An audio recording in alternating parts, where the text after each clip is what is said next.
As the sun rises over the shores of Lake Nyasa in Tanzania, an unusual shipment arrives by boat. Organizers of the country's Tahara program are bringing supplies for an intervention to help reduce the high HIV rates in the area. What is it? Voluntary medical male circumcision.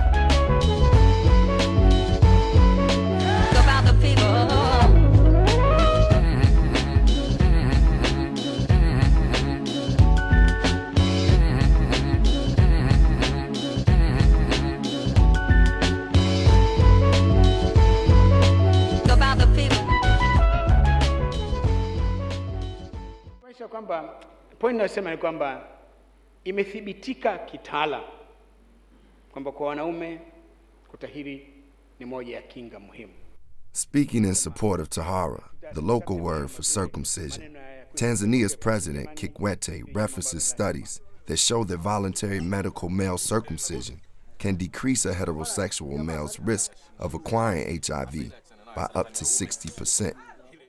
Following WHO and UNAIDS recommendations, 14 countries in Eastern and Southern Africa are scaling up their programs, potentially averting millions of new HIV infections.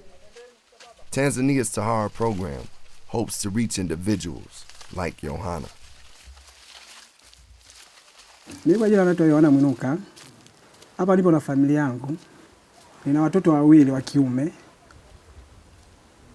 na mke wangu. Mimi hapa nina miaka 32 na mke wangu ana miaka 30. Mtoto wa kwanza ana miaka 10 ambaye ni Alpha. Wa pili ana miaka 8 ambaye ni Rutu. Na ufahamu ugonjwa wa ukimwi na ufahamu kwa sababu umeshawahi nitokea hata mimi mwenyewe kwenye familia yangu. Ndio niliposikia hilo kwamba nikajua kwamba wanasema kwamba kuna uwezekano wa kupunguza maambukizi. Ndipo nilipochukua hatua hiyo kwenda kufanywa tohara.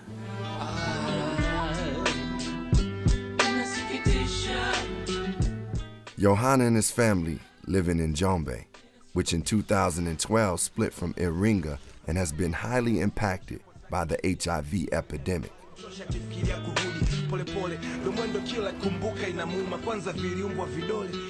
When the country's male circumcision strategy began in 2010, Iringa had the highest HIV prevalence in the country at 15.7% compared to the national average of 5.7%. It also had one of the lowest male circumcision rates at 29% compared to 67%. The Ministry of Health, with support from PEPFAR through USAID, launched the Voluntary Medical Male Circumcision Program in Iringa and began working with community leaders and the local media to attract clients. It wasn't an easy location to start this new initiative. Changamoto kwa kusema kweli, kama unavyoona huu ni ukanda wa ziwa. Kwa hiyo usafiri ni wa majini. Unaweza kuwa kuna siku unataka kuja lakini ukashindwa kutokana kwamba dereva wa boti anaweza kukwambia ziwa chafu. Although there were challenges in bringing Tahara to this remote area of Tanzania, the accessibility and quality of the services attracted Yohana and his wife Maria.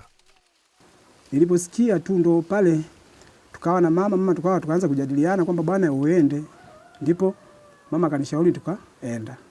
Swala tohara tulisikia kwenye redio wakiongelea mambo ya tohara. Kwa hiyo mimi nikachukua uamuzi, nikamwambia mume wangu, nasikia habari ya tohara.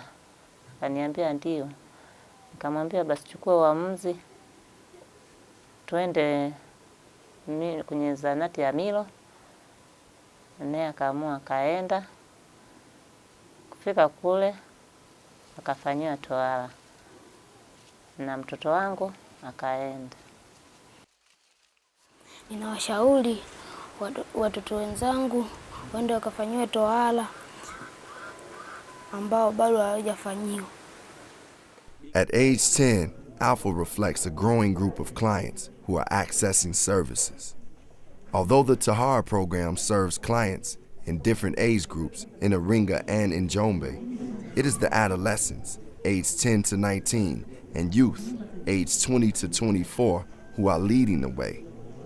They have decided they want to do it for HIV prevention reasons, for hygiene reasons, and they want to do it because it is considered modern. They know that eventually they may mix with people from circumcising regions and don't want to be the only uncircumcised boy. They know that women are now expecting their partners to be circumcised. But most importantly, they want to be part of an AIDS-free generation.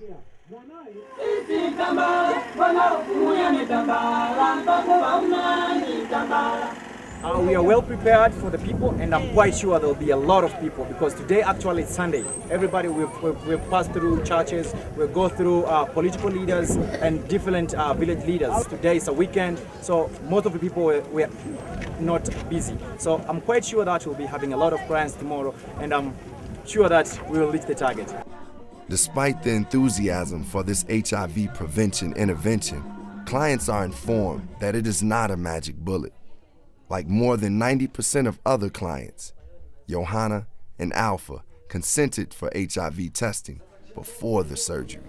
They were also educated on other methods and informed that voluntary medical male circumcision only provides partial protection from HIV infection. So as you can see, the surgical removal of the foreskin is just one component of what we actually need to call a combination approach of intervention.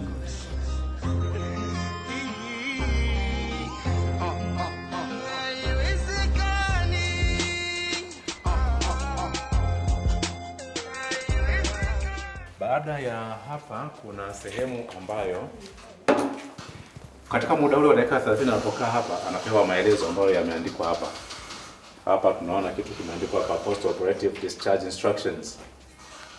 Male circumcision protective effect not 100%. Iringa and Njombe are on track to circumcise 341,000 clients by 2017. If the program manages to reach its goals, more than 20,000 HIV infections may be averted and $60 million in treatment costs may be saved between 2013 and 2050.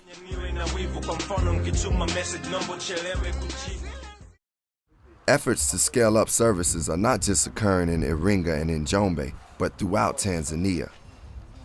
For the country's Tahara program to be most successful, an estimated 2.1 million clients will need to be circumcised over the next 5 years.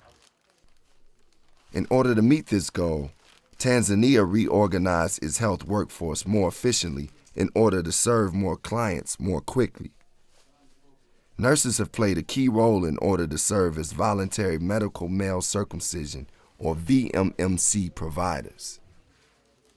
In Tanzania, since independence, we recognized the shortage of trained medical personnel. The government of Tanzania decided to do a kind of task shifting, training of some cadre in all medical fields. So the title of whether being a clinician or a nurse in these services, it ends there.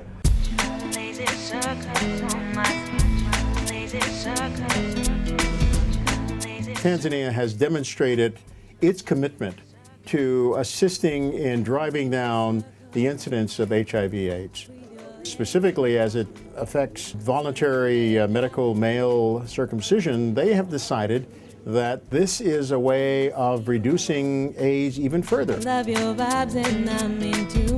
Despite the numerous obstacles that exist in scaling up voluntary medical male circumcision, such as cultural norms, difficult terrain, and fear of the unknown, the Tahara program in Tanzania has shown that with strong leadership and commitment from the national government, the support of donors and implementers, and with the goodwill of the people, It is possible to scale up VMMC services and avert millions of new HIV infections in sub-Saharan Africa. Lives can be saved.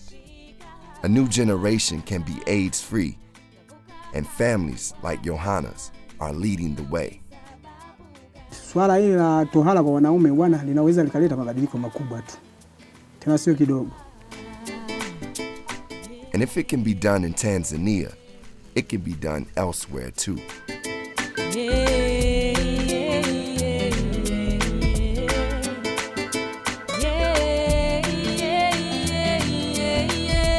Sikayaja taratibu, inanyesha ni bala, umegeuka hitaji, unanifanyia hifadhi bandari ya salama.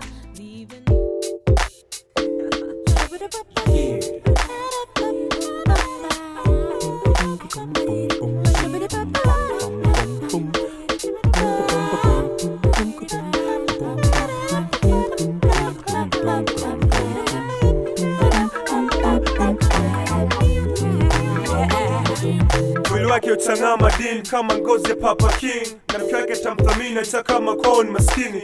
Mfano wa msimamo alionao wa kijahidina, na ametaka awe mgumu kama rapa Karapina. Akupe kima, busara na heshima pia. Baba taifa yupo poni, silie mama Maria. Mwanangu nije ndotoni na ndio mambo boniambia. Mwanangu nije ndotoni na ndio mambo boniambia. Akienda kwa ndugu zake atojisikia yupo nyumbani, sababu babake shafukuzwa kosa alisahau kusuza sahani. Katengwa na ndugu na kusaidiwa na mtu baki. Upendo wa Mungu mwanadamu alena moyo.